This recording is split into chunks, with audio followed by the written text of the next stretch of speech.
ஆனா அந்த கும்ப ராசிக்காரர்களுக்கு இந்த 2026ல வரக்கூடிய இந்த சனி பெயர்ச்சி, வாக்கிய கணிதம் அடிப்படையில வர சனி பெயர்ச்சி எந்த மாதிரியான பலன்களை கொடுக்கும்? கண்டிப்பா. அதாவது கும்பராசிக்காரர்களுக்கு சனி யாருன்னு முதல் பார்க்கணும்.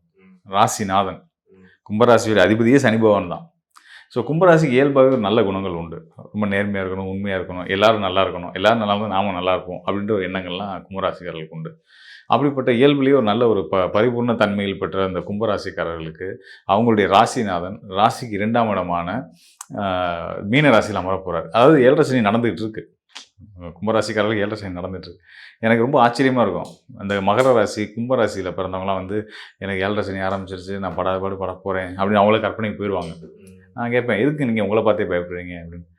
என்னை பார்த்து பயப்படுறேன். ஆமாம், உங்கள் ராசிநாதன் சனி பகவான். அப்போ நீங்கள் உங்களை பார்த்து பயப்படுற மாதிரி தானே. சனியை பார்த்து பயந்தீங்கன்னா நீங்கள் உங்களை பார்த்து பயப்படுற மாதிரி, கண்ணாடியை பார்த்து நீங்கள் பயப்படுற மாதிரி தான்.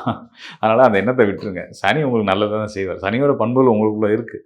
அதனால் சனி எப்படி நேர்மையாக, உண்மையாக, நியாயமாக, தர்மமாக நடந்துக்கணும்னு நினைப்பாரோ அதே பண்புகள் உங்கள்கிட்டையும் இருக்கிறதுனால நீங்கள் வந்து சனி உங்களுக்கு தொந்தரவு பண்ணணும்னு நினைக்காதீங்க. உங்களுக்கு நல்லது தான் செய்வார் அப்படின்னு நான் சொல்வேன். அந்த வகையில் கும்பராசிக்காரர்களுக்கு சனி வந்து 2ஆம் இடமான மீன ராசியில் அமர்ந்து தன யோகத்தை ஏற்படுத்தி கொடுக்க போகிறாரு அப்படின்னு சொல்லலாம்.